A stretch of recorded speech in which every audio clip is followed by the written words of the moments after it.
Hi, welcome back guys. This is your friend, Parallel Deku. Back with another fanfiction. This is the series of What If Deku Became the Emperor of Villains? Now before starting, please give this video a like. And subscribe to the channel if you want more videos like this. Now let's get into the fanfic. The room was empty, and so was Izuku. He thought fate had a cruel sense of humor, piling sorrow onto him even when things seemed to be going all right. He closed his eyes and let the small light in them fade. The remaining hope that had once kept him standing slipped away. He could not rest. A girl's voice echoed through the dark abyss of his mind, and Izuku turned, trying to find its source though nothing met his gaze. The voice told him he could not see her yet. Izuku stammered, asking where she was and why she called him master, heart quickening with fear. The voice identified itself as his quirk. Izuku's eyes widened at the claim. He remembered being quirkless and having only possessed one for all before losing it. The voice explained that quirks take forms within people and that hers had become his companion when he had none, filling the roles of friend and family when he was neglected. The darkness around him drew inward and coalesced into a form. Izuku asked if quirks had forms that people could not normally see. The forming figure opened its eyes, which shone a dark green with a mischievous glint, a contrast to the bright emerald he once knew. The voice said only those who could steal quirks could perceive such forms, and suggested that All Might had not told him the whole truth about One for All.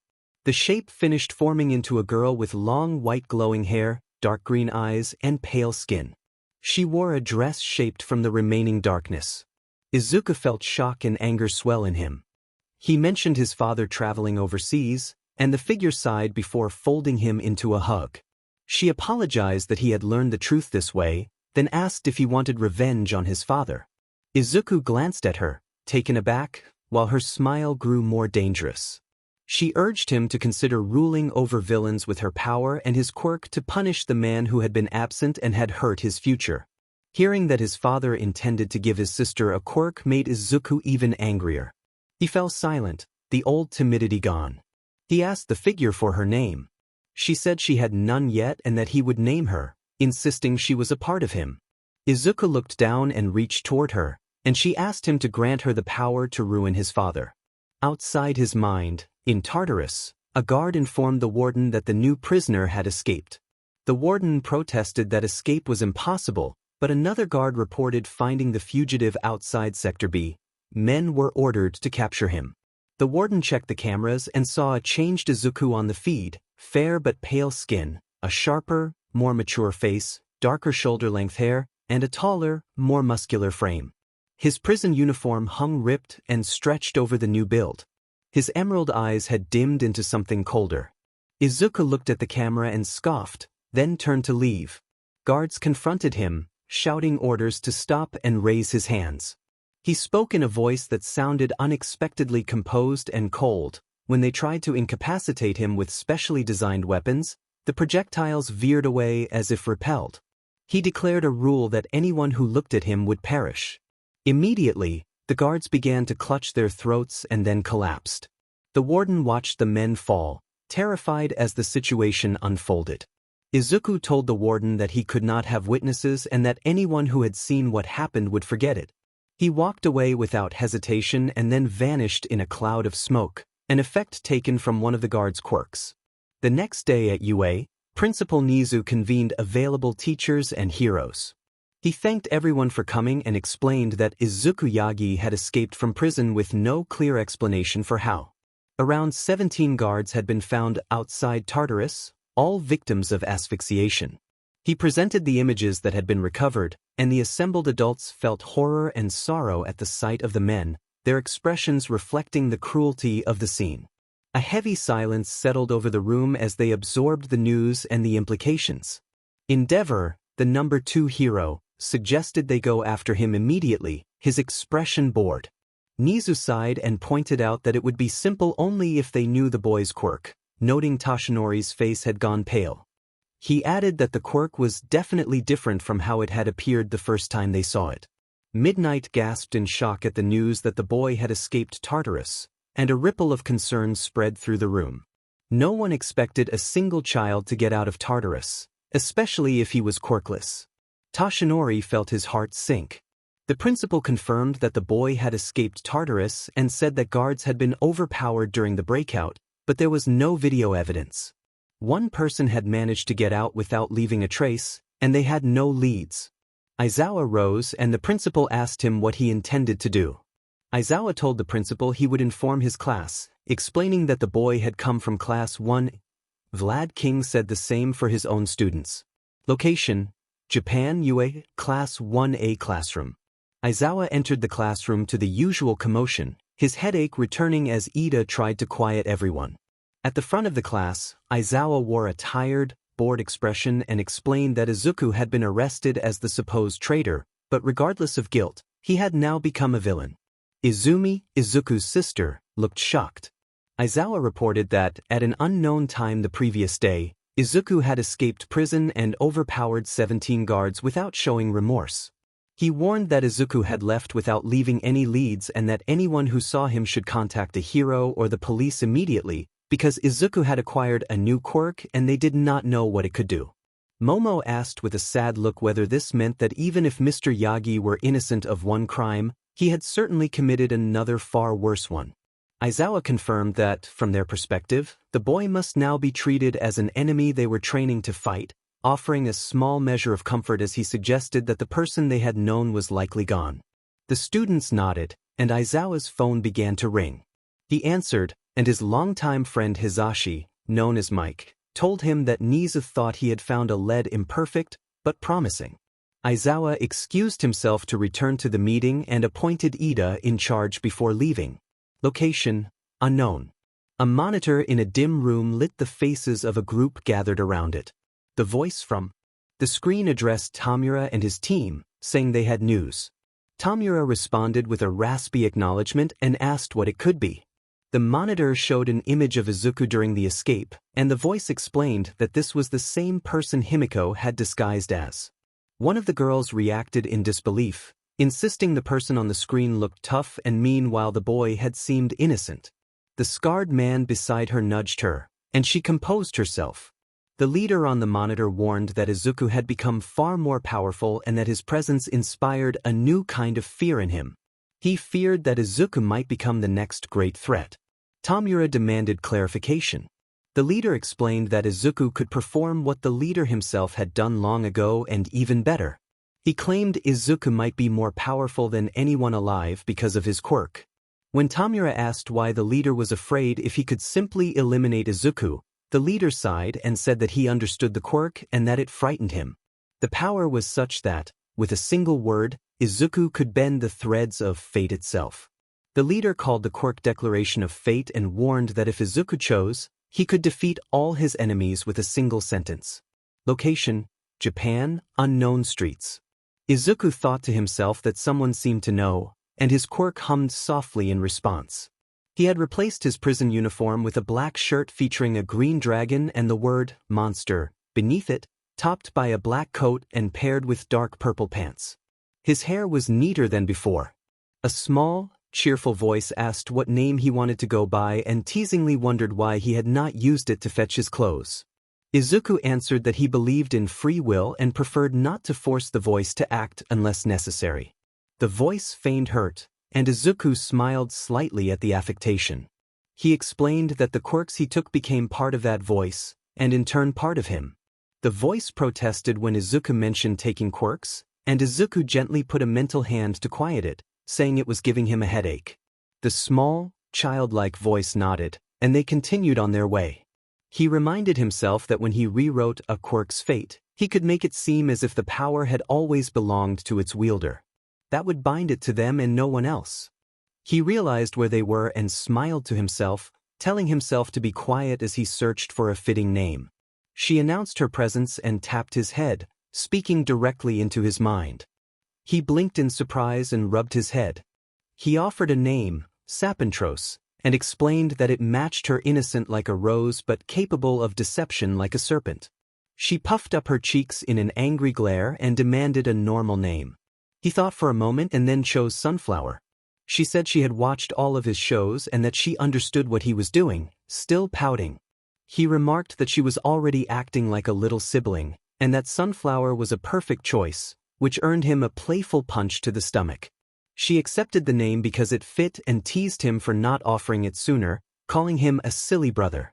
She fell silent afterward, and he wondered aloud whether his quirk had just teased him. Then he refocused. He smiled, his expression growing darker. If he was going to get his revenge, he would need people on his side. He decided to seek out the former boss. Izuku walked into the building slowly, each step echoing through the secret hideout. He knew these villains were high-ranking, said to be among the most dangerous of the era. If his plan worked, he would have to win them to his cause rather than simply confront the leader. Guards noticed him approaching. One muttered that the intruder was foolish and raised his gun, firing. The bullets could not reach him. Izuku smirked and caught the rounds in midair as if plucking apples from a tree.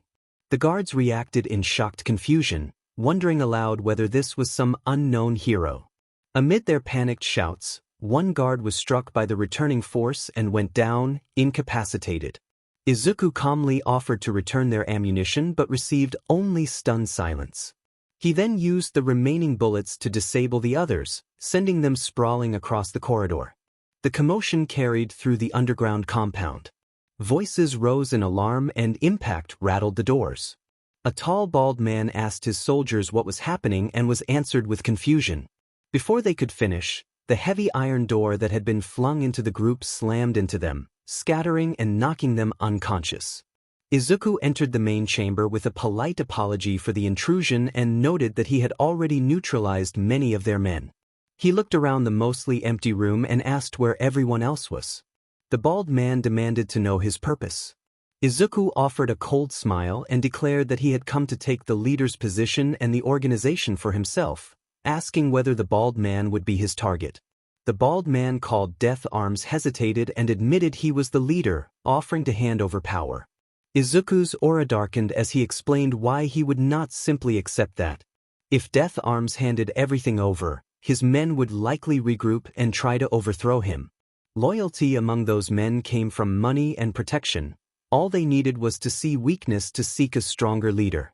Izuku stepped forward, struck Death Arms in the stomach to demonstrate vulnerability, and then turned as footsteps filled the hall. Subordinates appeared, wary and shouting for their leader. Izuku offered Death Arms a choice: surrender his command and preserve his life and rank as a subordinate general under Izuku's authority, or be replaced. Then he softened his demeanor, adopting a peaceful, hopeful expression and a gentle aura that put even hardened criminals at ease.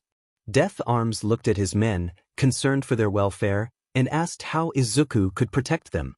Izuku explained that his quirk would do the protecting and that with him as leader they could gain infamy. He invoked the name of All Might, a hero whose reputation carried weight, and the mention dimmed Izuku's smile. After a tense moment, Death Arms accepted Izuku's terms and grasped his hand. He asked who Izuku was, since the man had not been heard of before. Izuku replied that his identity would become clear soon and claimed he was the only person to have escaped Tartarus alive. He then gestured toward the fallen men and commanded them to rise and recover. To everyone's astonishment, the stunned soldiers regained their footing as if nothing were wrong. One of the men exclaimed in disbelief, comparing Izuku to a god. Izuku answered that he was the embodiment of villainy itself. His eyes glowed a dark green and his aura swelled, manifesting a vast, shadowy dragon-like silhouette behind him, scales and eyes like polished obsidian that reached toward the ceiling. Location: Japan, Mustafa, UA, Principal Nizu's office. Someone asked Principal Nizu whether it was possible that the man could be in the hands of villains yet not be a villain himself, expressing concern and confusion about the situation. Vlad King shouted at his boss, who calmly sipped his tea. The boss acknowledged the outburst and said he understood, but after looking at Izuku he did not seem like someone who would kill. He only attacked when driven to it. He believed someone had broken Izuku out and was now keeping him as a hostage. He surveyed the meeting room and then looked specifically at All Might in green physics. A beeping phone drew Endeavor's attention. His device flagged a crime. He announced that the Death Armada were reported to be robbing a bank and moved toward the door, but Hawks, the number 3 hero, stopped him. Hawks warned that the situation felt wrong. He had dealt with the Death Armada before and this wasn't their usual style. The number 2 hero scoffed and dismissed Hawks, saying villains all acted the same and were probably trying something new. Nizu intervened and sided with Hawks, arguing that the Death Armada usually targeted other villains rather than banks and that someone was likely baiting them. Mike approached with concern and showed a live news feed. The broadcast revealed the Death Armada's second-in-command, Death's mistress, a deadly sniper and assassin. She was a young woman with chestnut hair falling to her chest, wearing a mask resembling a military gas mask and a modified uniform fitted with attachments for her quirk. Her presence commanded attention. On the broadcast she ordered everyone to grab all the money, claiming that His Majesty demanded it. Many of the robbers hurried out with bags of cash. All Might wondered aloud what she meant by His Majesty.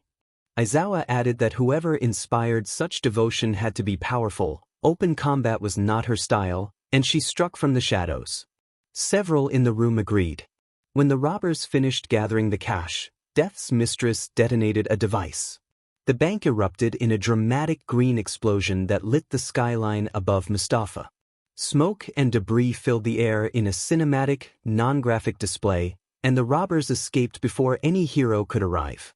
Nizu remarked that the appearance of a new villain with Death's mistress at their side suggested someone with exceptional influence, since she would not give such loyalty without great respect. He reminded everyone that she had been a top government agent before turning to villainy and knew how to reach her targets. He warned that this act of terrorism was likely only the beginning of whatever plan they were plotting. They were also tied for second among the largest organizations in Japan. Major events so far and soon. Izuku's takeover occurred 4 hours before the first meeting at UA. The first terrorist attack happened during the second Nizu meeting. The next step of Izuku's plan was to eliminate rival leaders and absorb their organization. Death Armada controlled 3 major regions of Japan in the villain world and held influence in parts of Northwest America, India, Russia, and several European countries such as Germany and Italy. Their major rival was the New Order, an organization determined to remove opponents and install a puppet in government to seize control. Death Arms observed all his men through the wall of monitors, each face reflecting confusion about their orders. His adopted daughter stood beside him, casually tossing a coin.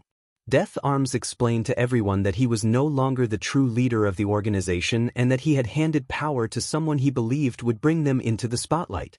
He said that, by order of the new leader, they had carried out an attack in Japan earlier that day and that his daughter had led the operation. A general shouted that the new leader did not understand what the organization stood for, insisting they only targeted other villains. Death Arms listened quietly. A calm, new voice then addressed the room. Izuku stepped forward, seated on a makeshift throne with a bored expression. He criticized the organization for growing weak and losing respect. He pointed out that rivals undertook more diverse and ambitious operations and cited the League of Villains infiltrating UA as an example. The general who had objected fell silent and then sat down with a frown. Izuku introduced himself simply as Izuku and declared he was the new true leader. He told them he had already distributed plans to neutralize the persistent New Order and instructed everyone to keep their structure but adopt new methods of villain work to regain fame. He announced that their first objective would be to disrupt the upcoming UA Sports Festival in a few days. He explained the plan: create chaos at the event, confront students and heroes, then withdraw. When someone raised the concern about facing the prominent hero All Might, Izuku reassured them that he could give the group the means to handle that problem. He called on Death Arms and explained Death Arms's quirk, True Strength, which increased his power the more pumped he was for a fight. Izuku said Death Arms would confront All Might while Izuku and his companion would go after the young heroes and the rest would plant devices around the stadium to create a large-scale disturbance. He told them he wanted the world to feel their power. His calm smile took on a darker edge, and the men listened, some with renewed respect and some with fear. A thug warned that the plan was risky. Izuku admitted the danger but urged them to have faith, saying success would make them feared above all other villains. The room agreed. The meeting ended. Izuku returned to his throne, thinking. Death Arms suggested enthusiastically that Izuku needed a villain costume. His daughter sighed and told her father to calm down and that there was time. She then addressed Izuku politely and asked if he had decided on a costume. Izuku said he had an idea. A dark shadow emerged from him and formed into his little companion and sister, Himawari. He proposed a flamboyant, chaotic green design with horns, but Izuku told her to settle down. A few days later, at the UA Sports Festival, Present Mike welcomed the crowd with his booming voice to introduce the classes. Nearby, his friend tried to get some rest, and another hero encouraged them to be energetic. Class 1A prepared for their turn when Izumi heard a voice in her head say that 9 was near and that the fallen had arrived. She was confused and remembered that her father had once told her brother had been the 9th user of a power, so he might be nearby. She resolved that her father needed to know, and that if they found their older brother they could restore what had been lost and make amends. A hand on her shoulder from her friend Katsumi brought her back. Katsumi checked on her and offered encouragement, urging them to do their best. Present Mike began to announce Class 1A, but his announcement was interrupted when a different voice took over, speaking in a way that suggested the speaker expected their name to be known but remained mysterious about who they truly were. A hollow, masked voice told them they had been warned, but they still did not understand. Nizu could not locate where the voice had come from, and the heroes in the command room exchanged worried looks as confusion spread.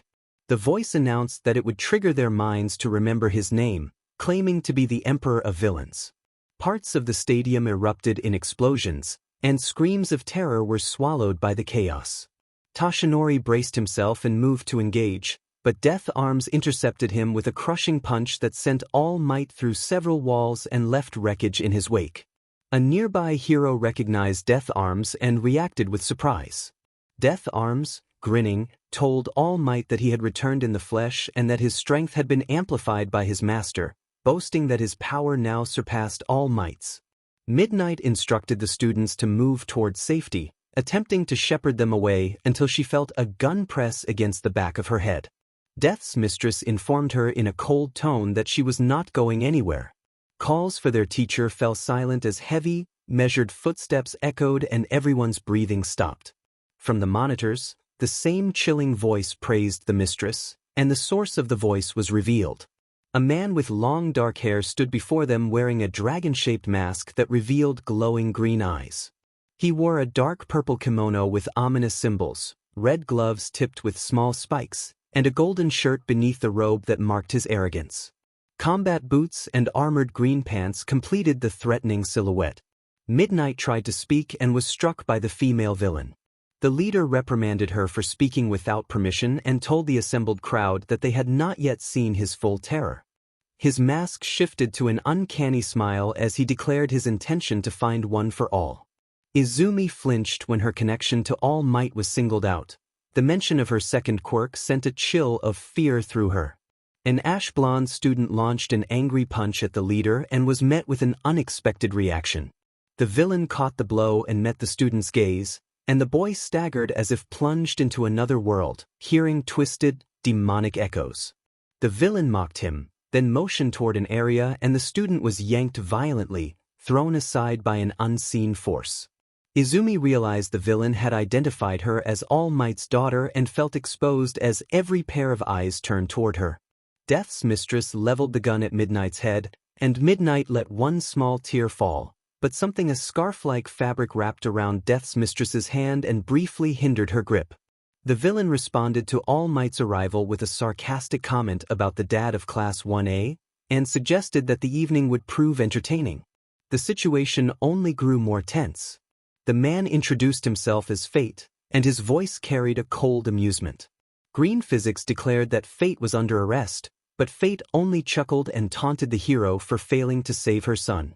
He seized Green Physics's hand with telekinetic force. Before she could react further, Death's mistress fired at her hand, forcing them apart. Fate announced he would leave the two to fight and ordered that Green Physics be taken to a hospital and neutralized as a message to All Might. The female villain acknowledged the order and moved to carry it out. Death Arms stood over the broken rubble where All Might had been driven, proud of his performance and claiming that the new power had made victory possible. All Might managed a counterstrike, but Fate's expression only turned colder. With a snap of his fingers, Fate sent a sudden surge of pain through All Might's old scar, and the veteran hero stumbled, overwhelmed by the inflicted shock. Fate declared that he would handle All Might personally and directed his attention toward the other heroes. He wrapped one hand in a white cloth as if preparing an attack. Aizawa, known to some as Eraserhead, moved to stop him and told Fate he would not be allowed to leave. Fate calmly noted that his adversary's quirks were ineffective against them, and he revealed that he knew Aizawa's true name, heightening the alarm among the students and heroes alike. A black-haired hero demanded to know who Fate was behind the mask. Fate mocked the question and suddenly vanished, reappearing directly in front of the hero with dark green energy crackling around him. In a swift, decisive motion that felt abrupt and unreal, Fate struck the hero with a technique that rendered him motionless, and the fallen figure collapsed to the ground. The students froze in terror at the sight. All Might, gathering what strength he could, lashed out in anger and ordered Fate to remove his mask and stand and fight like a man. Fate only laughed, taunting All Might by saying that he could not even claim the title of father. The confrontation intensified as the heroes scrambled to protect the students and counter the villain's coordinated assault. Fate smiled as All Might grew angrier. Fate told All Might that if he failed to land a hit, he would kill Izuku and Izumi, and he revealed both bound to chairs. All Might charged without thinking, but Fate simply stepped aside and mocked him, reminding him that he could not even save his son or his mentor. Fate then announced that All Might could not hit him until he learned Fate's true name. And let All Might try. Fate moved first and struck All Might across the face, and time seemed to pause around them. Fate continued his assault, dodging every counter and pressing the advantage, slowly wearing the hero down. All Might tried repeatedly, but his blows passed through Fate as if the villain were untouchable. Frustration and fatigue crept over All Might. He had never been toyed with like this before. When he attempted his signature Detroit Smash, Fate caught his arm and twisted it, leaving All Might unable to use it. Fate taunted him for failing to defeat a villain like him. An explosion echoed in the distance, and armed forces and other heroes appeared. Fate clapped, the sound carrying through the stadium, and the reinforcements soon retreated. Fate then produced a knife and struck All Might, leaving the hero collapsed and unable to move. All Might fell to the ground, exhausted and incapacitated. The last things he noticed before losing consciousness were Izumi running toward him and how badly injured Inko looked. In the underground compound, the thugs cheered for their new leader. In his office, the leader watched his soldiers from the window with Death's mistress at his side. Izuku removed his mask and asked his second-in-command how badly she had been hurt. Mei reported that she had not been killed but had been physically damaged and would be unable to fight for at least 4 years if treated by Recovery Girl. Izuku told Mei to call him by his name, and she responded with a respectful bow. Izuku then told himself that a new order would soon begin, that they would destroy their enemies and turn their enemies' own plans against them. He smiled as his followers listened, sensing that something harsh was coming. The crowd watched All Might, whose fists clenched as he faced the man with the smiling mask and green-tinged aura. Fate declared to the audience that the hero system was a corrupted industry, and he revealed images of lives destroyed by heroes. He laughed at the spectacle of society's failures. All Might stood firm and insisted that Fate's efforts to break his moral resolve would not succeed. Fate's dark aura coalesced into the shape of a dragon, which lunged at All Might with its head open as if to devour him. All Might dashed aside and the dragon crashed into the ground, leaving a massive crater. Fate mocked All Might for hiding the truth behind his persona and then shaped his aura into a green, ridged sword. He rushed the hero, leapt into the air, and kicked All Might in the face, forcing him to stumble back, then landed and struck All Might's midsection. All Might staggered and showed signs of serious injury, his strength faltering. Fate drove his fist toward the wounded area, but All Might caught it and punched Fate in the face, cracking part of the mask. Fate laughed and acknowledged that All Might still had power, but he taunted how long All Might could maintain his form and predicted more family disappointment. His hands glowed with aura as he reiterated that All Might could not hit him until he learned Fate's true name. Fate resumed his assault, striking All Might in the stomach, then delivering an uppercut that sent the hero into the air before slamming his head into the ground hard enough to crack the surface. Izumi tried to rush forward to help, but another figure intervened and shoved her back into the wall. The newcomer wore a white mask marked by a frown, a white kimono, black trousers, and swords at his back. Katsuki launched a barrage of explosions at the masked figure. The figure drew a sword and cut through the explosive energy, stopping it cleanly in its tracks. He then explained that his quirk was tied to his swords and allowed him to sever other quirks, no matter their nature, and he identified himself as the Emperor's Sorrow. Fate introduced himself as unwanted and asked to be called Alpha. The Todoroki twins ignored him and launched a coordinated fire and ice attack, but Fate cut through their assault, closed the distance, and struck both in the stomach. He flipped over Katsumi and sent her tumbling into a nearby wall with a precise kick. Katsuki moved to retaliate, but Death Arms intercepted and slammed him to the ground. Fate taunted him, calling him a failure and deriding his dreams and the people he cared for. Katsuki tried to fight back but was struck in the head and knocked unconscious. Izumi watched in stunned silence as her father, mother, and friends were overwhelmed and toyed with. Fate stepped up to face All Might and asked whether All Might saw himself as a god. All Might attempted a Detroit smash but crashed into the ground. Fate casually wiped the hero's sweat with a scrap of cloth, flicked it aside, and burned it for effect while chuckling. All Might, fatigued and confused, asked what Fate meant. Fate grabbed All Might's arm and twisted it, forcing him to his knees. All Might's expression hardened with rage, and a sharp sound echoed as tension snapped. Then Fate released him. Fate went on to accuse All Might of being a manufactured god, explaining that people had turned an ideal into an unquestioned authority. He argued that worship had warped society, elevating one kind of power and dismissing those who did not fit the spectacle of heroism. He blamed the culture of idolizing heroes for creating corruption and said that the villains were a reaction to what they had been denied. Izumi rushed forward, but Fate struck her with such force she was sent reeling and then found herself inside the changing rooms. She shouted that she hated All Might and that the pain she had suffered because of him was more than she could bear. All Might, bewildered, tried to respond but was driven to the ground by Fate's blow. Fate placed a hand over All Might's uninjured side and smiled in a way that made even seasoned heroes uneasy. Fate declared that every part of his pain would be directed at All Might.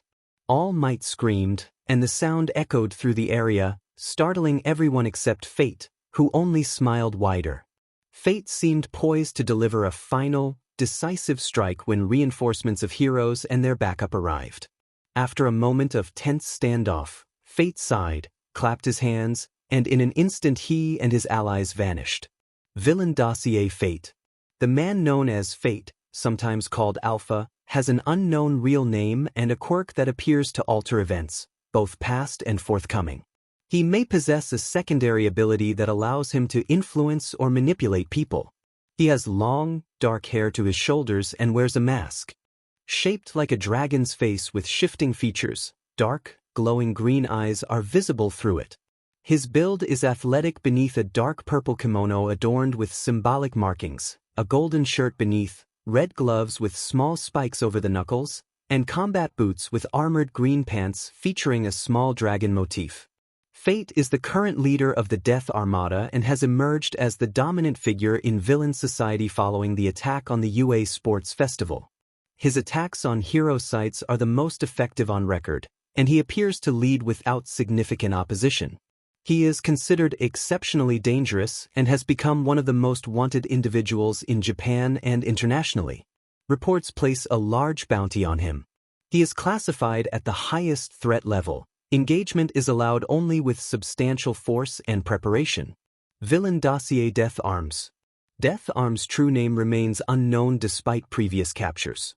He is a towering figure with extreme muscularity and is often described as giant-like. He typically wears torn upper garments that reveal his build, projecting a brutish, forceful presence. He is a leading member of the Death Armada and commands respect among the group, acting as a primary enforcer in their operations. The man had clearly changed. He had been able to fight a weakened All Might, like the Nomu at Yuzei, and he appeared to take orders from Fate and Death's mistress. Those who watched their movements believed he had a deep connection to Fate and that Death's mistress was especially close to him. He had risen in the criminal ranks, moving from the 9th to the 4th most wanted villain in Japan. He was now one of the most wanted men, with a bounty of roughly $1 million for capture. Classified S-Class, official advisories warned not to engage him alone and to approach only with teams specialized in strength enhancement. Death's mistress, the 3rd-ranked villain, had a real name that had been wiped from public records after prior government employment. Her quirk was largely unknown, but agents believed it related to firearms, assassination skills, and long-range sniping. She presented as a woman in her early 20s with chest-length brown hair and a mask resembling a military gas mask. Her uniform was a modified military jacket with attachments tailored to complement her abilities, and she carried herself with a slim, controlled presence. As a high-ranking member of the organization, she was widely believed to be second in command and fiercely loyal to Fate. Witnesses described her following his orders without question. In past operations, she had nearly neutralized Midnight and inflicted heavy damage on green physics. Intelligence also suggested a close connection to Death Arms, who might be a parental figure, and there was speculation that Fate and Death's mistress shared a personal bond. Classified as S-tier, she was considered one of the deadliest snipers in history and had been promoted from 5th to 3rd in national villain rankings. Tactical advisories insisted that no single operative engage her until a large force had confirmed her location. Later, in a dark tunnel beneath the city, New Order thugs discussed the assignment. A burly member asked his team why the boss wanted a particular item. The group members wore white suits with hoods and night-like masks, and one of them explained that their leader, the man they called Emperor, was treated by followers like a god. The smallest member sighed that he believed it. The man had toyed with All Might, and the smallest imagined what he could do to them. The female member scolded the small man and insisted that no one in the New Order could have defeated that man unless they were in control of Fate itself. Footsteps echoed from the tunnel as darkness shifted. A dark green glow spread along the walls with a gas that filled the air. A voice in a sing-song tone announced that the master wanted the item, and the gas changed color as thugs began to choke and collapse. When the gas cleared, a lone man stepped into the tunnel. He had dusty blue hair reaching the back of his neck, narrow eyes with a sharp edge and a faint green glow, and a permanent smile that made his pale skin look almost sinister. He wore a Death Armada uniform, a black bodysuit and jacket with dark green trim, though the jacket was torn and the sleeves missing, parts of the uniform in ruin. He approached a small, unique blue orb on the ground and told his comms that he had secured toxin for his master. A voice through his earpiece, identified as Izuku, told him to return to base for an important task afterward. The man asked excitedly whether the task involved killing people, and a brief, approving hum came in answer. Izuku then reminded him that the object still needed to be retrieved and that the man should not leave immediately. The man responded with eager loyalty and set off to return to base. A hero on patrol discovered the aftermath minutes later. The toxin gas had caused horrifying casualties. Victims suffered rapid and severe effects that left them incapacitated and dead in a disturbing but non-graphic manner. The scene left first responders shaken. Later that day at the UA meeting room in Mizudafu, Japan, heroes and staff convened to assess the attack. Endeavor demanded to know how they would deal with such a monster, his anger filling the room. Principal Nizu admitted uncertainty, saying the villain's quirk was far too strong and that the attack had been executed when the defenders were at their least prepared. Nizu emphasized that the villain had not only targeted heroes but had killed civilians as well. Aizawa observed that the whole situation had escalated after the authorities sent an innocent kid to prison. The villain had found a weakness in the system and exploited it. He warned that Fate might be many steps ahead of them. Endeavor countered that the man's fighting style looked like someone still learning. His offensive technique needed polishing. Aizawa agreed with the observation but noted that his defensive ability was possibly the best he had ever seen. He timed counters perfectly, exploited openings, and seemed to anticipate weaknesses before opponents could respond. Nizu added that the man appeared to exert some form of control over others. He had prevented All Might from landing a hit, neutralized Aizawa's quirk, and empowered his men. Hawks, who had observed the battle, wondered aloud why someone with such a powerful quirk had not been detected earlier. He noted that the man was new but carried a clear vengeance toward their institutions, especially All Might, Green Physics, and their associates. Mike joined the discussion, offering a name he had heard, Izuku Yagi. Nizu finished the thought and identified the possibility outright. They considered the options. Fate might have been the one to get Izuku imprisoned and then broken out to serve a larger plan, or Izuku might in fact be the man moving the pieces himself. The question hung in the room as everyone weighed the consequences. Either way, he was learning more about this kid than anything else. Present-time Death Armada's secret compound. Toxin entered the compound. He served as Izuku's personal assassin, a man others feared. To cross him was to answer to a boss even more feared and powerful. As he reached Izuku's room, he heard muffled voices belonging to Izuku and Mei, known as Death's mistress. Everyone knew they had a private relationship, though they kept it out of the open. Toxin entered with an amused smile and found them together. Mei fired a warning shot that passed near his head to make her point. She warned him not to tell anyone or he would suffer the consequences, and Toxin rolled his eyes. He remarked on their position, noting the awkwardness of being caught like that. Izuku interrupted, ordering them to stop and acknowledging that Toxin had arrived at an inconvenient moment, then asking if Toxin had what was needed. Toxin produced the orb, and Izuku smiled. Izuku explained to Toxin that the orb was a concentrated energy device created in the early days of quirks by a genius who intended it to power all of Japan but never completed the project. Mei asked why he needed it, and Izuku explained that jealousy among the original inventor's colleagues had prevented completion. He nodded when they both seemed to understand and took the orb into his hands, stating that he needed it for a very specific purpose: to begin work on a new weapon. He continued that a few days earlier his men had acquired an important device from the American inventor David Shield, and that with the orb they could adapt it for their own use. He instructed Toxin that his next target was Melissa Shield, daughter of David, and that she was to be taken alive. Toxin accepted the order with visible reluctance.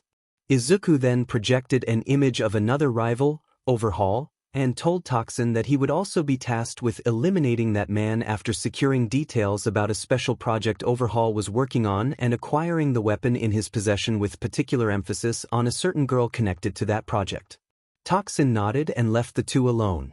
Mei walked alongside Izuku and took his arm in a quiet, supportive gesture. Mei asked Izuku what his ultimate goal was. Izuku turned to her and explained that he wanted to create a world where no one had to worry about discrimination and to restore order to a fractured society by building a new one. She smiled at his answer.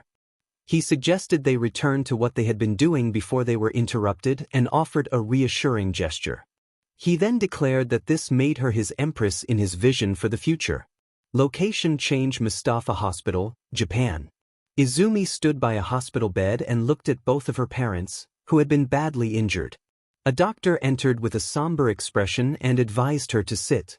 She complied, and the doctor told her that her father would recover in a few days but that her mother was in much more serious condition and might not survive. Izumi stood as if her whole world had shattered. The doctor gave a sympathetic smile and assured them that he would do everything. He promised that her mother would be all right. The doctor left, and Izumi remained frozen. She entered the room and saw Inko in that condition. She sat beside her mother and, through tears, tried to speak. Inko placed a hand on Izumi's face and, with great effort, asked her to do one last thing: to find her brother. Izumi promised that she would find him and that she would take down Fate and his followers, vowing through tears to make the world a better place. Inko told her that her brother did not need them and that she had reflected on what had happened. She admitted that only when Toshi gave him a quirk did they take notice of him. Izumi lowered her head in shame. Inko added that Death's mistress had told her something before she left. Izuku was Fate. Izumi's disbelief and shock were immediate, though deep down her heart told her it might be true. Inko's memory slipped back to that terrible moment. Inko remembered struggling with the female villain. She had taunted her and insulted her connection to All Might, and in response Inko had cursed her to keep her family out of it. Before she could react, she felt her knee go out and then the other. The mistress had closed in gun at Inko's head and coldly offered a cruel choice while making clear that her emperor, Izuku, wanted an answer. Inko could only watch as the villain loaded her weapon. What happened after was a blur Inko did not want to relive. She had kept the truth from Izumi to spare her spirit. Somewhere unknown, a frightened man begged under Izuku's boot. A green, devil-like aura surrounded Izuku as he threatened the man to get what he wanted. The man promised and was left trembling as Izuku walked away. The man watched Izuku vanish into smoke, and the others seized and dragged him away. One guard warned the man not to test their boss, reminding him that the last person who had tried to trick Izuku had been dead when they saw him again, serving as a stark warning. The man fled, desperate to obtain what he needed before it was too late. One day later, at night, in Japan at UA, Class 1 as dorms were quiet, each student replaying the attack in their minds. Green physics was reported to be in the worst shape, all might had been beaten, and the villain Fate had become regarded as the greatest threat anyone had faced. Katsuki demanded that they train and defeat him, but his shout met only a weary sigh. Shoto admitted that they could not even hurt Fate and feared they would lack the courage to confront him. He remained emotionless outwardly but deeply worried. Fate, a villain known for only a few days, had already become the deadliest threat, a mastermind who killed because he could and struck whenever he wished. The TV suddenly switched to live footage of Izumi in the hospital. Izumi lay unconscious with Fate looming above her, his dark green eyes piercing through the screen. Fate told the watching heroes that Izumi belonged to them but that she was now needed for another purpose. He declared that if they wanted her back, they would have to fight him and they must bring Katsuki. The announcement cut off, leaving everyone in shock. Fate ensured that only Inko was awake in the hospital as he moved to her bedside and looked into her eyes. He remarked that her eyes reminded him of Izuku and removed his mask to reveal his face. Inko reached out weakly and recognized him. Izuku seemed changed since they had last seen each other. He showed coldness, but Inko managed a small, knowing smile and told him that, in her eyes, he had given her the harsh wake-up she needed. She suggested that, despite everything, he had grown into someone who could be considered a hero. Her words shocked him. Izuku responded harshly, accusing her as if she had wronged him. Inko, with a tear slipping down her cheek, revealed a truth he did not expect. Their memories had been altered. She explained that Tashinori had been jealous that she had married Hisashi Midoriya and had a child with him, and that a close friend's quirk had erased and replaced their memories. As she spoke, images returned to Izuku, memories of a different man with white hair, of a father and a life that had once been whole and ordinary.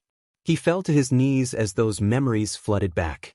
Overwhelmed, Izuku cried and clung to his mother, distraught at the thought that he might be responsible for what had happened to her. Inko hugged him and apologized. She explained that a woman had broken the quirk's hold and allowed her to remember. A brief, tense silence followed. Izuku's tears flowed uncontrolled. He blamed Tashinori for everything that had happened, anger flaring but grief shaping his face more than fury.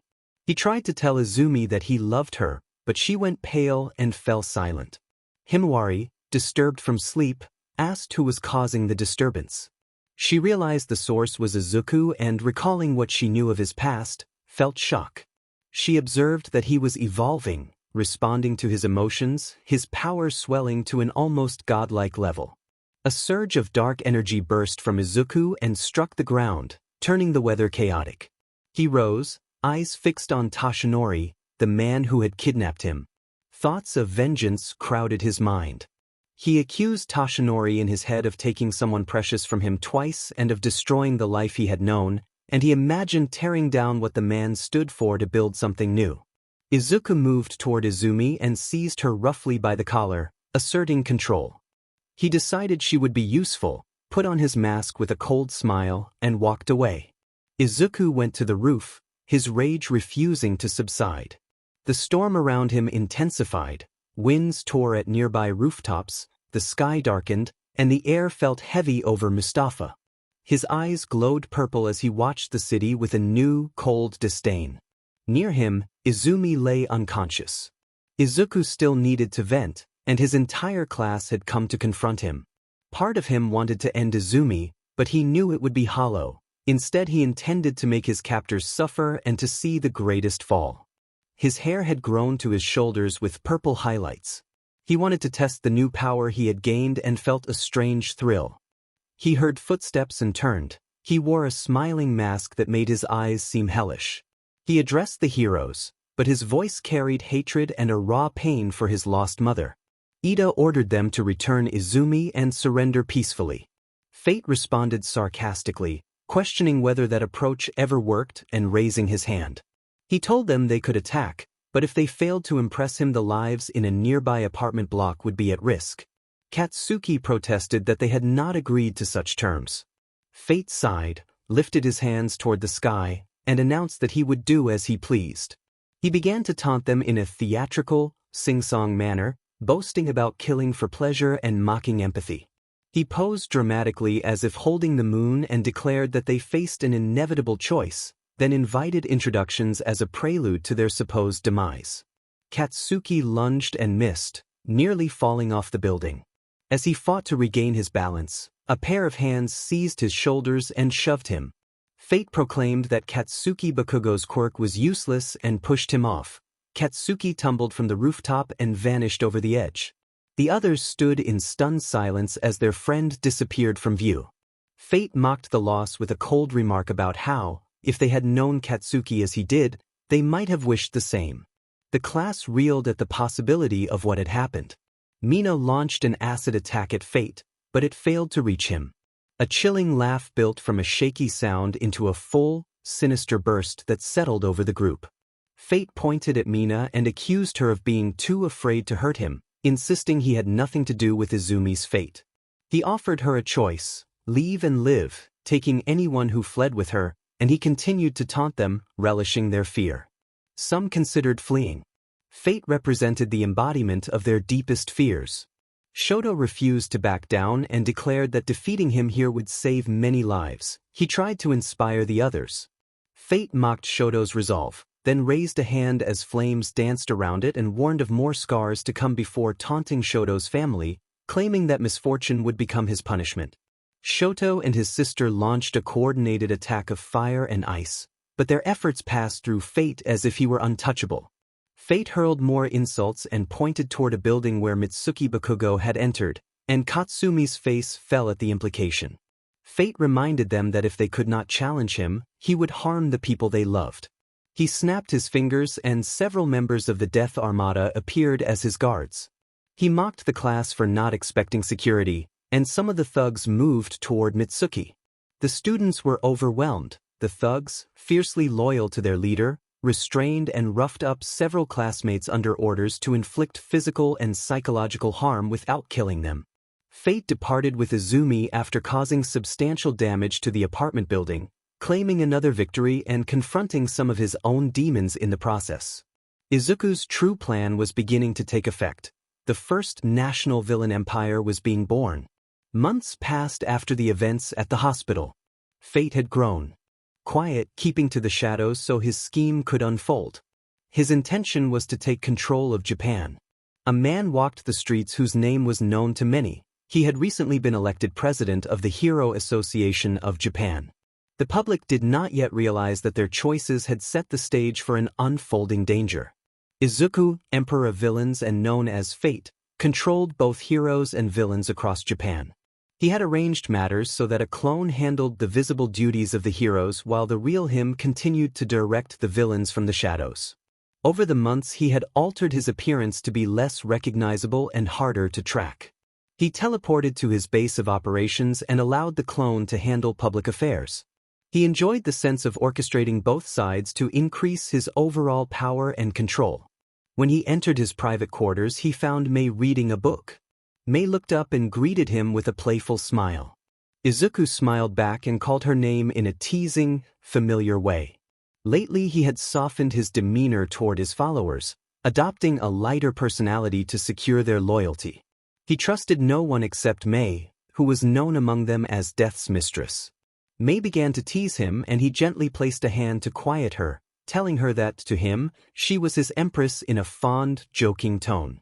Then he refocused on the larger plans at hand.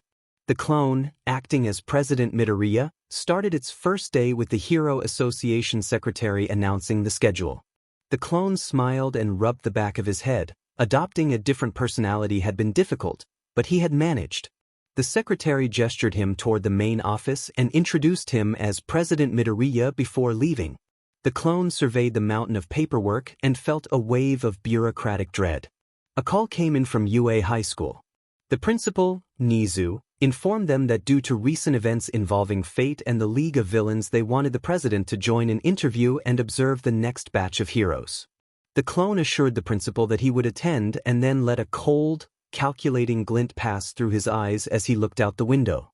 He thought about how little they understood of his plans and laughed quietly at the thought of soon holding absolute control.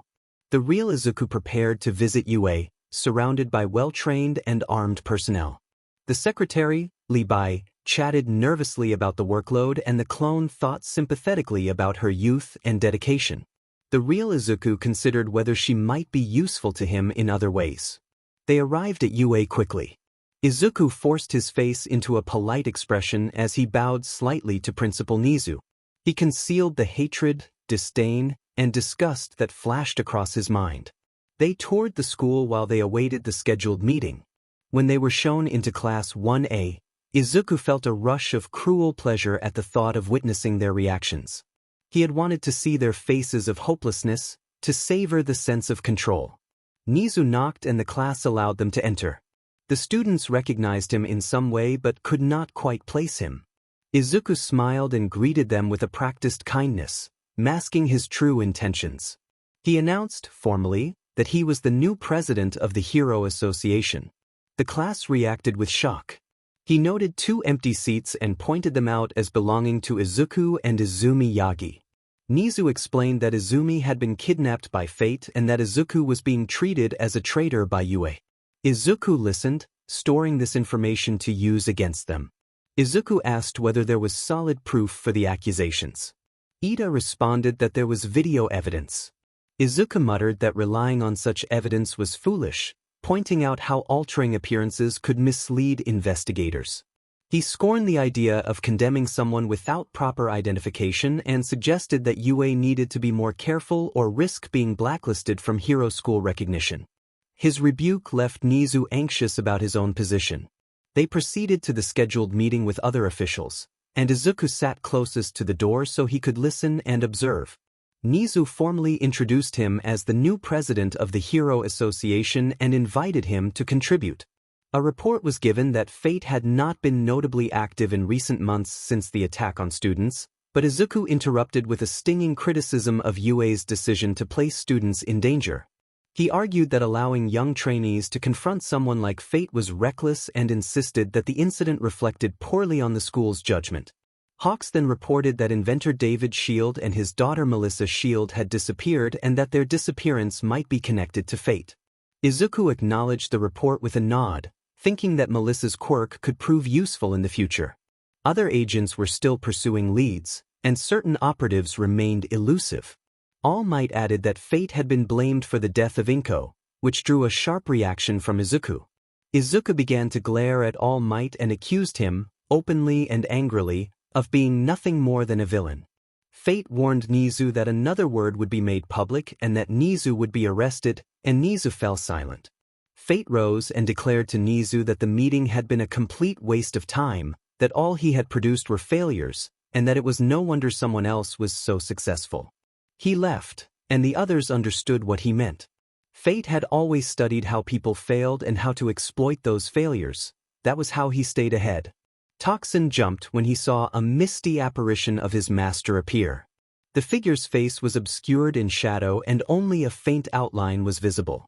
Toxin bowed to Izuku and reported that he had located what Izuku sought and asked if he should destroy the target. A shadow drifted behind the apparition. Izuku ordered that everyone be killed except the girl, explaining that he had use for her. Toxin accepted without hesitation and sped toward the Yakesa base with the intent to wipe it out. The attack was devastating. Sir Night-Eye did find evidence of that conversation, but he could not place the voice. He suspected it belonged to Fate and if so, that Fate had returned.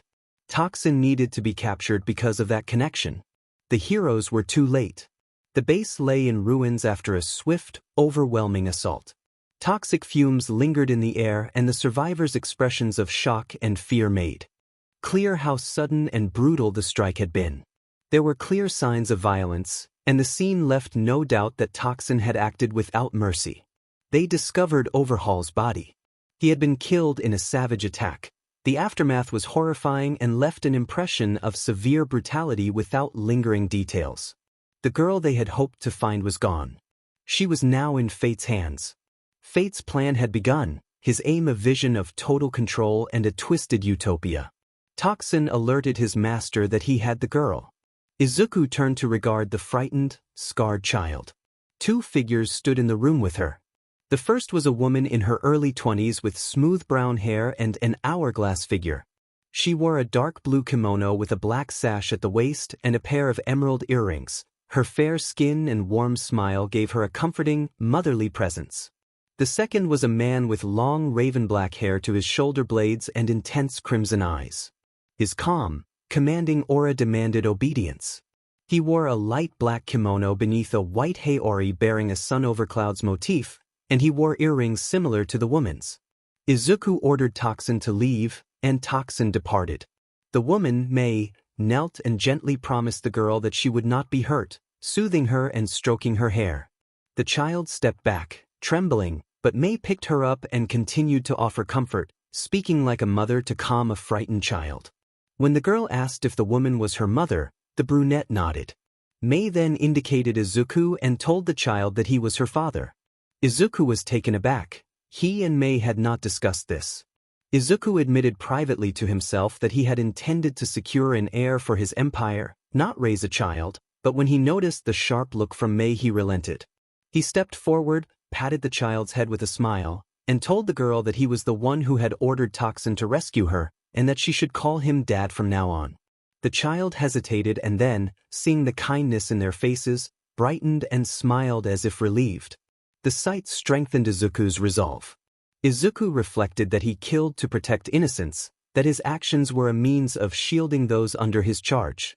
He wondered if dismantling society to build a new order was his true purpose. The little girl buried her face in his shirt and wept, and Mei drew everyone into an affectionate embrace, celebrating the moment the way someone would celebrate family. Izuku called to Mei quietly, and she smiled as she took the child in her arms. Izuku had plans, and the adoption seemed part of them. After they left, Izuku moved to another section of the base, the holding cells.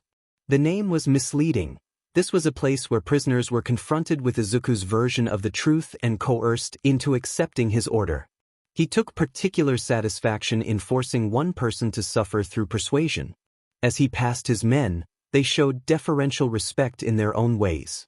They murmured among themselves that the emperor had adopted a child, and they spoke of welcoming their young master.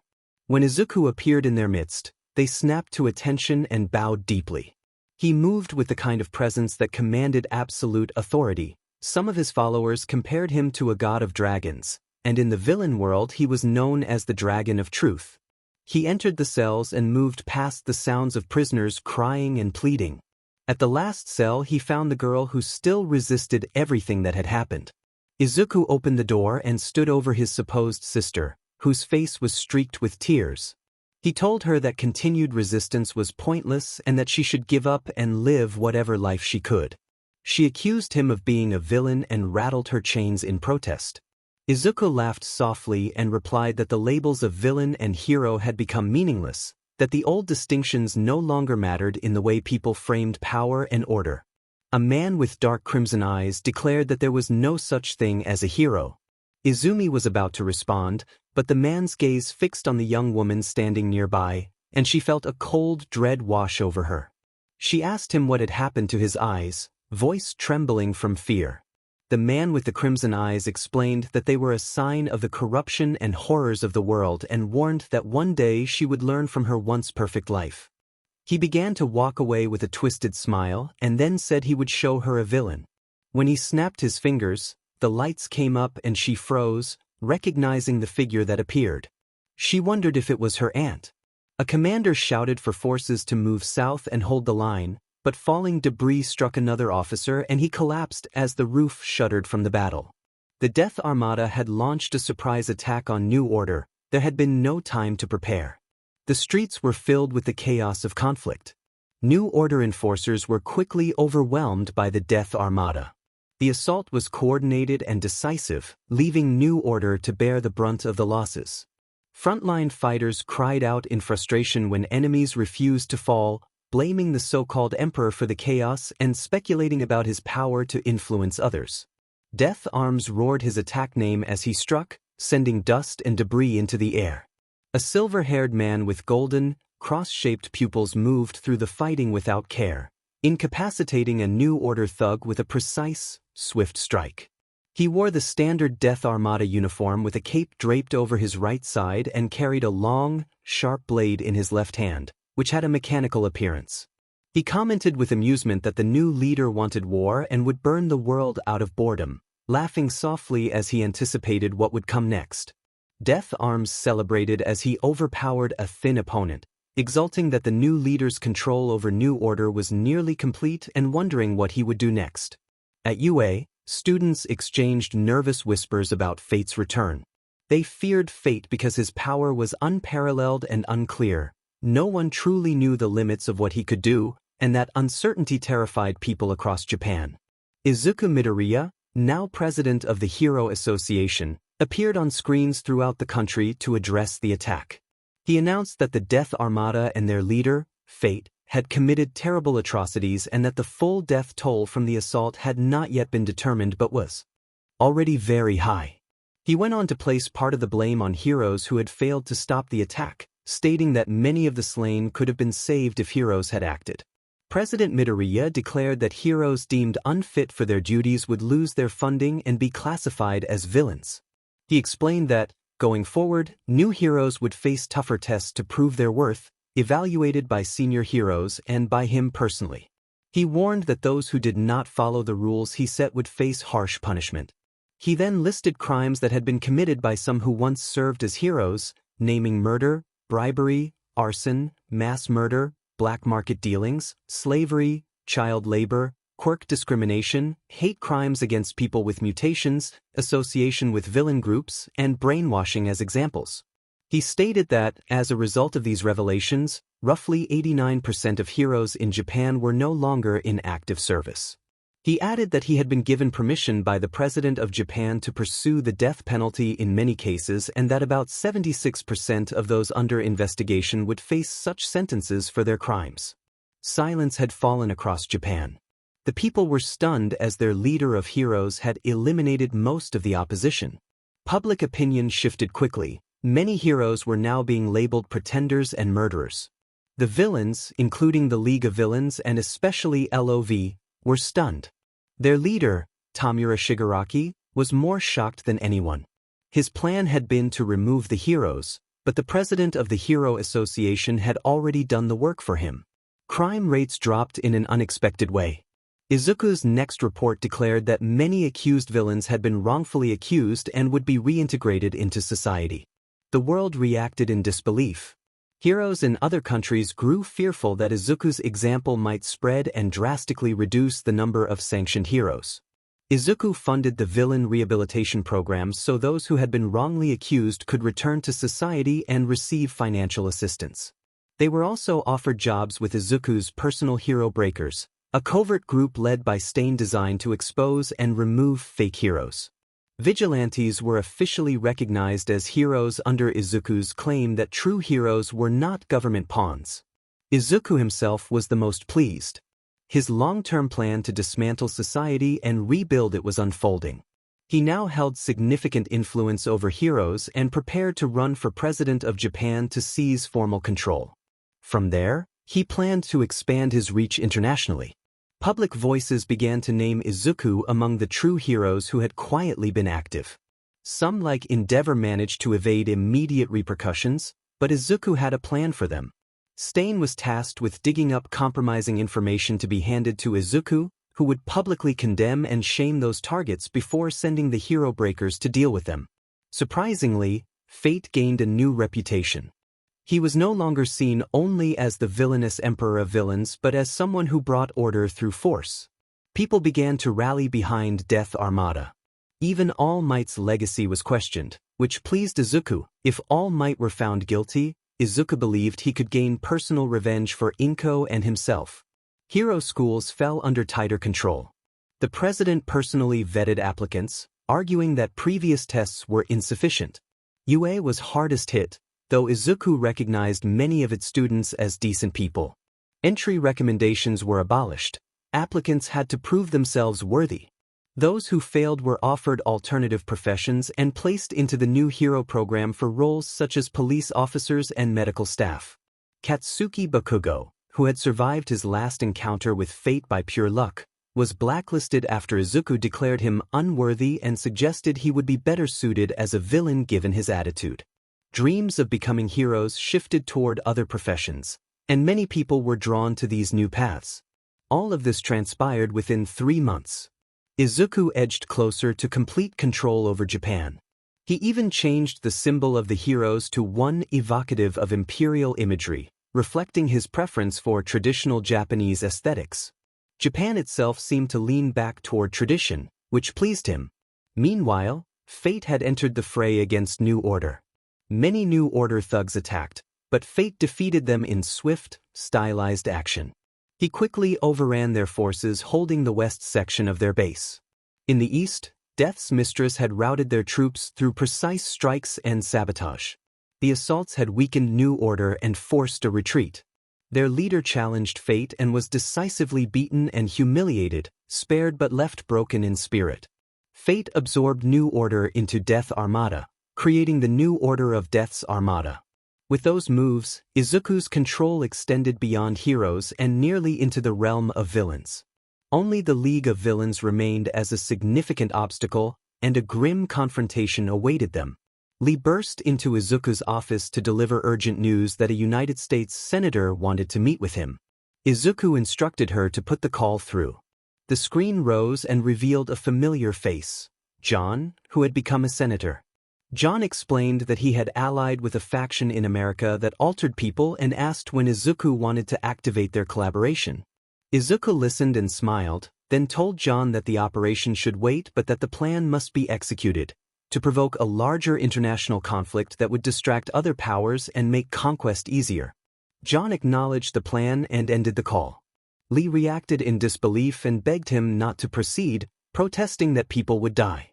Izuku approached her calmly, removed a stray lock of hair from her face, and insisted that she trust him. He argued that drastic actions had produced change in the past and that he believed bold measures were necessary to reshape the world. Lee inhaled slowly and, though unsettled, chose to follow his orders. Europeans had been deeply hostile toward the Jewish people because of their Christian roots. Izuku moved away and brought up a map of the world. He explained that quirks had destroyed the world of freedom they had been building, that those abilities had allowed discrimination to rise again and made cruelty acceptable. Lee blinked and slowly nodded as he pointed to America and called it the land of the free, then asked if she knew how many mutated and quirkless people had died there last year. Lee stammered that she did not. Izuku put up a chart and revealed the number, 3.5 million. Lee fell to her knees in shock. Izuku had forced the people of Japan to see the horrors of the wider world, and their reaction now showed him his influence. He said that the world had become cruel and that he planned to start a war to open people's eyes, to end the suffering caused by difference. He insisted that regardless of those differences, they were all human.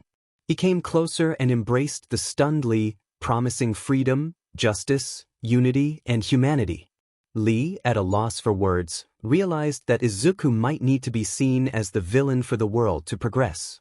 The world had fallen, and now, in her unsettled mind, Izuku might be its necessary catalyst.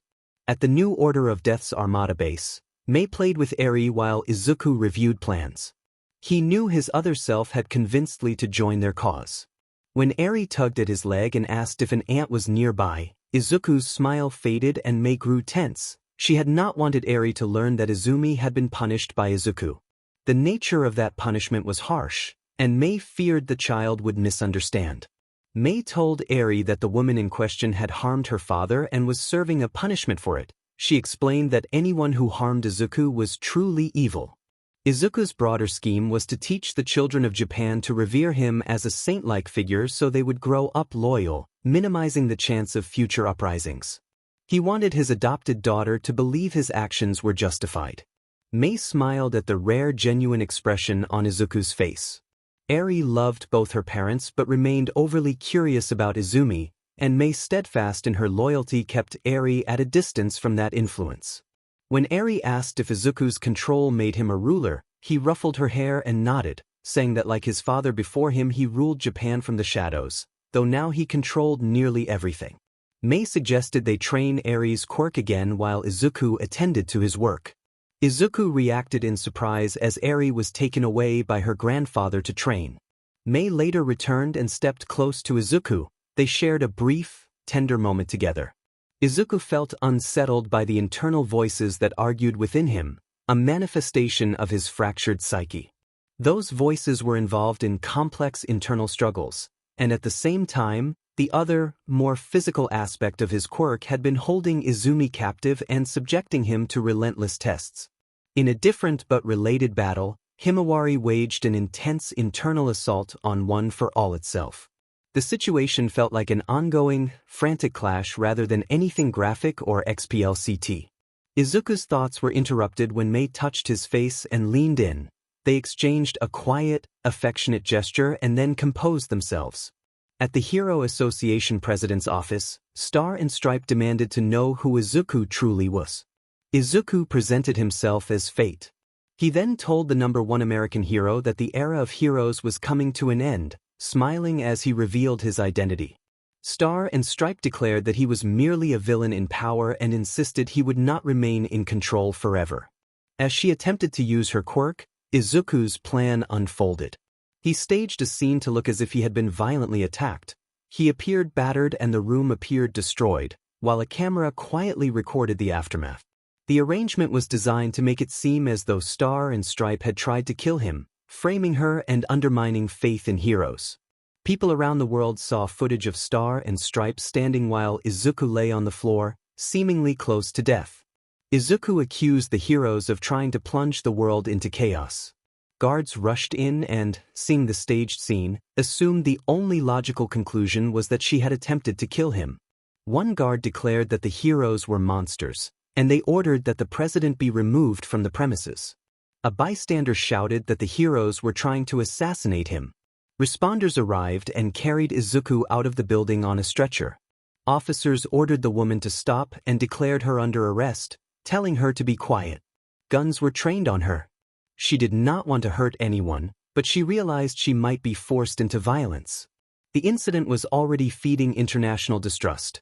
America, still reeling from past hero scandals, would use this as further justification to rein in or eliminate hero agencies. The fallout threatened not only Japan but other countries as well. The era of heroes felt as if it were ending. She thought carefully and decided she had to escape. She believed someone would believe her, and UA was her only hope. She knew it would be investigated, but it was the only option left to her. As Izuku was loaded into the ambulance, a crowd gathered. The sight of the man they had seen as a savior being carried away stunned them. The rooftop where his office had been burned in a dramatic, anime-style blaze. Even many remaining heroes found it plausible that Star and Stripe had been responsible. Only All Might and Nizu remained unconvinced. All for One watched the broadcast and remarked that Izuku possessed skills he had once thought were unique to himself. Izuku sat nearby, watching the scene with grim satisfaction at how events had unfolded.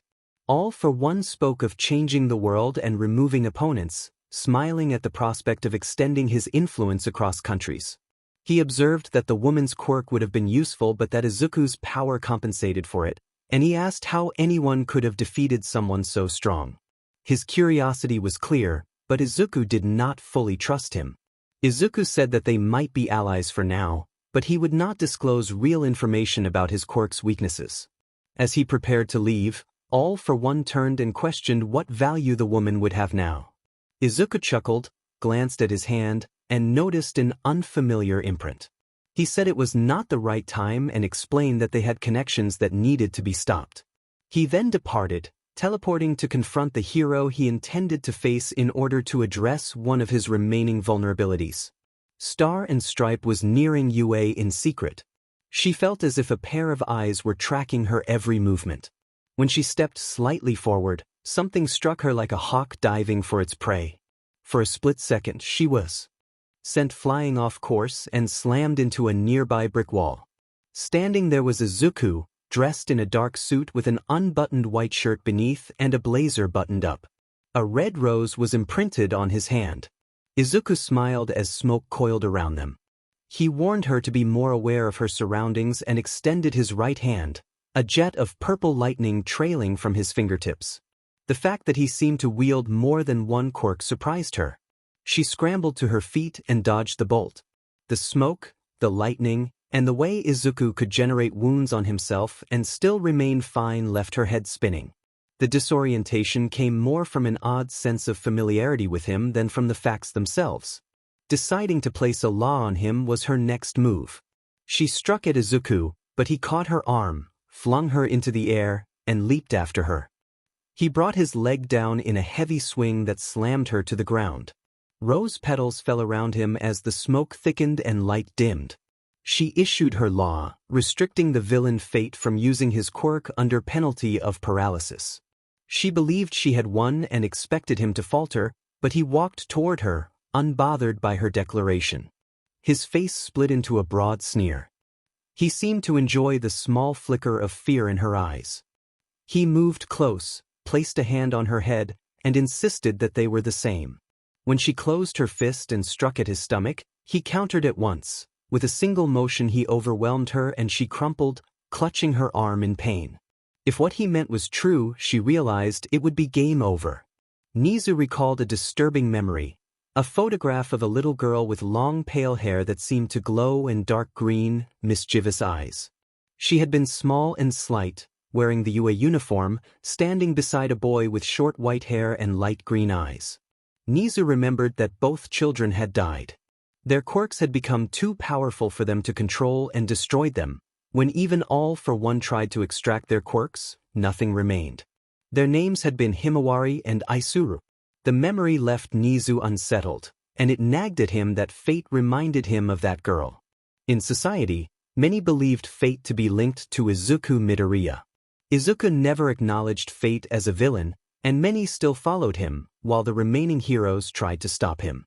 Retired heroes were called back into service, and with the last available forces they planned an assault on the presumed location of Fate's base. Rumors swirled but none were confirmed. They had captured a man who claimed to be on the run and said he had promised Fate something he had never delivered. Everyone who knew of Fate understood that he would have a way to silence those who cooperated. After the interrogators obtained the information they needed, the man's body suddenly dissolved into a swirl of green gas and vanished. Fate's sinister laugh lingered in the air.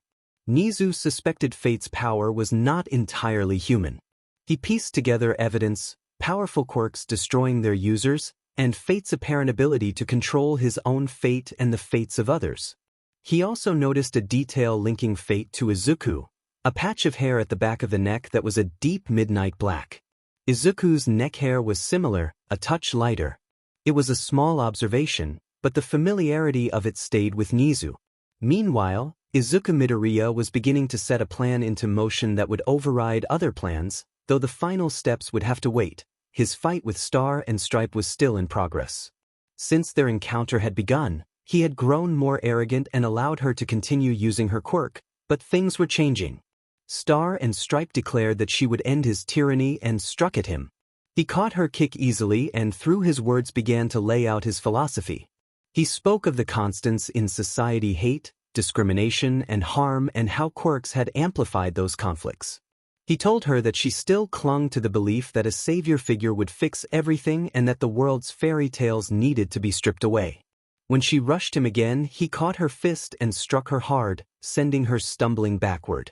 He spoke of his dream, a world where every person controlled their own destiny, a paradise of true freedom and action rather than words, ruled by coexistence rather than quirks. He argued that to rebuild the world he would have to overturn what existed now, and that harsh measures were necessary to create his vision. The battle continued, smoke and rose petals swirling around them, each strike and counter-move pushing them toward an uncertain conclusion. Izuku declared that power and justice were back where they belonged, in the hands of the people. He struck the hero repeatedly, each blow a rapid, stylized motion like a scene from an action anime. She kept getting up, but he countered with precise throws and throws that sent her tumbling across walls and floors. He wrapped his arms around her waist and executed a seamless suplex, then followed with a swift kick that launched her into the air and batted her against a wall. She tried to rise again. He immobilized her arm with a firm hold and kept her pinned.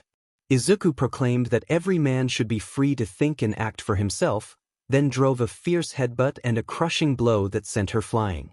She slid along the ground and bounced back like a stone skipping across water, finally landing in the abandoned house.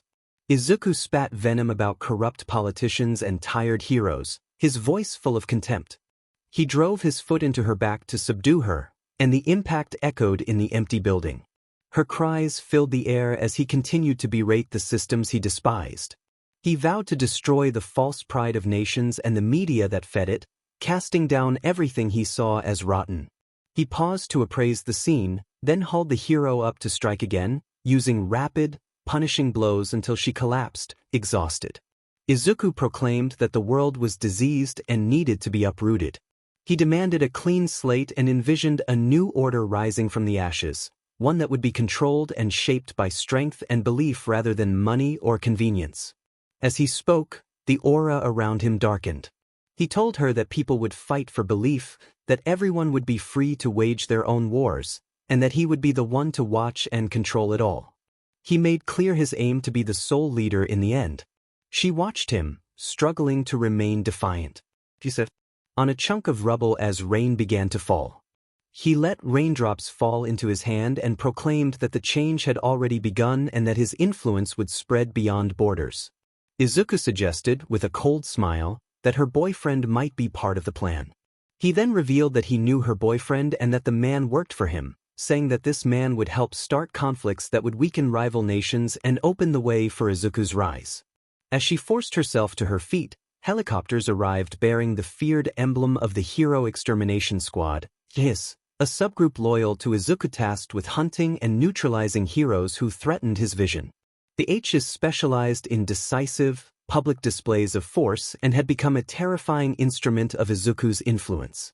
A single figure dropped from a helicopter with controlled precision and landed before Izuku, bowing in acknowledgement and addressing him as Emperor. Izuku accepted the salute.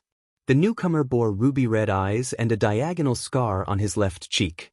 He was young but hardened, his hair already white from hardship. Formerly without a quirk, he had become an effective hunter of heroes and now served Izuku with a quirk designed to foresee moments in time. He wore a black suit with armored plating and a grade 5 nanosuit tailored for the unit. More operatives descended in similar suits and mask designs that blended Oni and dragon motifs, carrying weapons designed to neutralize quirks. One member carried a sniper rifle. The leader alone remained unmasked. Izuku thanked the leader, Alpha, and the darkness around him briefly cloaked his form. Alpha rose and drew dual, blade-like weapons as they prepared to move. Alpha indicated that they would capture the hero and ordered non-lethal munitions to be used. He announced that she was wanted for crimes against the Emperor and, by extension, Japan. The hero weakly tried to protest, insisting that Izuku was manipulating them, but Alpha's expression hardened. Alpha asserted that the heroes had not been any different, and the squad prepared to take her. A group of rebels intervened and managed to help her escape, while those who tried to stop the rescue were cut down in the chaos. A broadcast blared across the city warning citizens that the villain known as Star and Stripes remained at large and that a group of rebellious hero sympathizers had rescued her. The message urged everyone to remain indoors until HIS restored order and concluded with a call to honor the Emperor and the Empire. The heroes gathered afterward, exchanging the same anxious question: what could they do? Events had slipped beyond their control. A wider conflict had been sparked between India and China, and tensions between America and Russia had returned to a cold, dangerous standoff. The assassination of the American president had been framed as an attack by Russian forces, But in truth it had been orchestrated by members of Izuku's order to manipulate global alliances. Accusations against a top American hero fed the narrative of a hero takeover, while Izuku steered blame toward unstable alliances and provoked violence on multiple fronts. Izuku later presented himself as a savior to calm the fighting between India and China, appearing wounded to gain trust while still pulling the strings. The revelations that governments had collected dirt on heroes and manufactured evidence to remove those they deemed inconvenient only made the situation worse. The information exposed how deeply manipulation had penetrated politics, and the heroes found themselves up against not only a charismatic enemy but a system that had been compromised from within. Many lived in near-constant fear, and the worst was that Izuku's hero exterminators were hunting America's top hero, though they had not yet succeeded. On the villain's side, things were different. Almost all of Japan's underworld was ruled by Fate, who held total power. The League had fallen into this order after the revelation that Fate and their leader, All for One, were father and son. All for One had made it clear that Fate was to continue his legacy and take over where he left off. A man in the ranks of Fate's empire finds his life shaped by that rule. All villains lived in one of 10 compounds under Fate's control, each a home for his men. 5 of those compounds were underground bases. The largest of the underground installations was not Izuku's.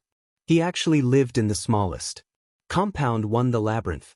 This was the largest compound and was run by Izuku's trusted servants, the Watchers, a secretive group whose primary task was to ensure the Emperor's will was fulfilled. The Labyrinth functioned like an underground town, with a stable community of about 34,000 people, a quarter of whom were soldiers for Izuku. It resembled a modern community in many ways. Compound 2, the Unworthy. This compound served as the society's prison and home to its enforcers. Those deemed too dangerous or criminal were sent here. It had an infamous reputation, and people spoke of it as a hellish place. The condemned became laborers assigned to deadly jobs, including work in the laboratories of Compound the Unworthy held about 100 such prisoners and supported a wider community of roughly 18,000 people. Compound 3, the Researchers. This is where David Shield and his daughter were currently located, working in Lab 1 on the construction of the Deathbringer, Izuku's most powerful weapon. The Deathbringer was a sword designed to channel devastating energy, capable of destroying an entire town with a single swing, Fate's intended symbol of absolute power. Compound 3 housed those of Izuku's Order of Science, a group that conducted unusual and often unsettling experiments. Compound 4, the Chaos Center. This compound held Izuku's most trusted allies, including top officials who had proven themselves. It was a center for those recognized as the elite within the order. Compound 5, the Emperor's Palace. Unlike the others, this palace was not underground but underwater in the Pacific Ocean. It was the residence of the Emperor and his family and was accessible only to the most trusted, the Praetorians and the Royal Guards. Built by the strongest of the order, it held the greatest prestige in the underworld. Toxin also resided there. Later, within the Emperor's palace, a tense confrontation unfolded. Screams of pain and sorrow echoed through the halls as Izumi Yagi, weak and restrained against a wall, confronted the person who had tormented her for years. That tormentor stood over her eyes, filled with a consuming hatred. The energy of his quirk pressed on her mind, creating sharp mental anguish rather than physical wounds. Izumi cried out that she had not meant what she was accused of. Izuku responded by blaming the corrupt society she had been born into, the world he wanted to destroy, and the fact that she had never considered him. He admitted that he still viewed her as his sister and confessed that, despite his hardened exterior, he had often longed to repair their bond. He spoke calmly, revealing a human vulnerability beneath a godlike persona, and said that he had considered rewriting time to restore their relationship. Izumi looked at him with regret and acknowledged the truth of his observations. Izuku revealed, with sorrow, that he had once believed giving her power would let them stand together, and that he had failed to see how much she had suffered. He admitted that their father had suggested harsh measures to make people stronger, and that in his youthful naivety he had been complicit in decisions that caused pain. Despite her apology, Izuku said he still struggled to fully trust her. Then, with a return of a mischievous glint and a small, unsettling smile, he noted that much of what she had said proved useful and gave him more evidence to use against the heroes. He called her a helpful sister in a tone that mixed irony and calculation, and he demanded that she return his quirks. He added that once the quirks were restored, they could speak more openly as siblings and that there should be no more harsh feelings between them. He offered the choice: join this new family to atone and become part of his empire, and they would be siblings once more. He wore an overconfident smile, the same expression his father had used in those moments. She considered it. After all the pain he had put her through, she understood him better now and wanted nothing more than forgiveness. She desperately wanted to be free. Like others before her, she gave her life, her heart, and her soul to Izuku, her new emperor. He declared that the fallen had returned and reclaimed his former quirk. All Might felt the shift as the connection was restored and the dark green eyes loomed over him constantly. Nine, the fallen, the ruler, the emperor for all boasted an insane, godlike power that reshaped his body to fit its needs. He became something different, an incarnation of fate itself, neither hero nor villain. There was no mercy left for the heroes. He spoke with a new, deeper voice that carried a dominating presence. Izuku stood before them, muscles more prominent than before and eyes that no longer looked purely green, gleaming but shadowed. He noted with a trace of concern that he no longer heard the other voice. Himawari's laughter reached him faintly at first and then faded. Her tone had lost its former sass. It sounded like a genuine person speaking. She explained that their powers had become one, that what she had been was now his. She apologized to him, told him she was no longer of use, and said she would return to being another part of him. She told him he could always make her a real person, teasing him in a familiar way before the link was severed. When the voice went silent, Izuku's mind was his alone. He felt the absence keenly. He had grown used to that presence and now felt alone. He resolved to act. He told himself that Himawari had been his ideal sister and decided to merge the aspects together to try to make her real. He placed his hand on Izumi's face and, with a gentle farewell, extinguished the presence. Darkness followed, and she was gone. 10 days later, on the morning of June 27th, a black-haired girl awoke in an unfamiliar body, dizzy and disoriented. She realized she was no longer just a voice inside someone's head but had a physical form to learn to move and live in. After many minutes she managed to stand and, after learning to walk in this body, went to a mirror and saw herself. She was now a real girl and felt the strange new reality of pain and sensation. The door opened and the newer Izuku entered, shocked and relieved to see her awake. He reached out and gently touched her head, moved by tears he could not hide. She attempted to sound intimidating with a younger voice she now possessed, but when he complimented how much better she was in real life she ticked him off, then struck him in the stomach and sent him to his knees. She stood triumphant, proud of herself, and declared her identity loudly, claiming her place in the altered world. She was Himawari Midoriya, daughter of Hisashi and Inko Midoriya, sister of the great Emperor Izuku Midoriya, and a bringer of chaos. Izuku found her adorable and, after an exchange of teasing remarks, she used a childish insult that he met with a calm reply. The next moment was a brief, heated scuffle that ended with an abrupt lull in their banter. A short bridge of quiet followed as they gathered themselves. Darkness and fate had been rewritten. Izumi no longer existed, permanently replaced so Himawari could occupy the world in a new, tangible form. Izuku declared that he had even revived his mother. Himawari protested, astonished that something so final had been undone, but he offered nothing more than the simple assertion that it was so. Later, in the streets scarred by the rise of threatening quirks and unstable lives, a former child marked by hardship had become a villain shaped by abuse and neglect. When he finally joined the ranks of those who opposed society, he met a man of overwhelming power who treated him kindly for the first time. Izuku sat next to him and praised the strength of the man's quirk while they shared a dango. Toxin was hesitant but took it anyway. Toxin accused Izuku of tricking him, and the narrator noted a knowing look from Izuku that caused some confusion. Izuku suggested that society had abandoned Toxin because of something he could not control. Toxin looked shocked at the suggestion, while Izuku smiled warmly. Izuku raised his hand, the villain jumped back, and Izuku gave a reassuring head pat.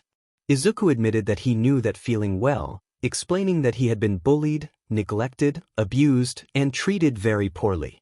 Toxin asked if Izuku had been there himself. Izuku confessed that he had been more involved than he liked.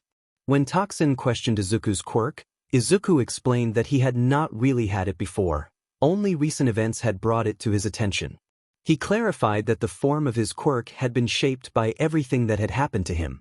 Toxin was taken aback, unsure what to say about someone who could be recognized worldwide as a great hero. Izuku then argued that they had never had heroes who stood up for the discriminated. He criticized the way stories were told from a single, supposedly righteous perspective that often obscured the truth. From his angle, those who suffered day in and day out were the true heroes, fighting against a system that forced people into roles of both hero and villain. He insisted that they should strive toward a shared goal rather than oppose one another, and that they fought for true freedom and justice. Izuku reached out his hand and declared that they were brothers because of the system. He asked Toxin to help him revive the spirit of freedom, to relight the fires of liberty and let them spread across nations to shelter everyone. He asked Toxin to help prevent others from suffering as they had, to work to end discrimination and free everyone from this curse. For the first time in a long while, Toxin finally saw someone he could follow. Without hesitation, he joined Izuku's cause. They returned to Izuku's base and found warmth in the place where it had all happened. Toxin found a family. Toxin often ended up in awkward situations with Death Mistress and Izuku, and he had escaped death many times. Eri called Toxin UT, short for Uncle Toxie. Izuku was essentially Toxin's idol. Toxin loved pizza.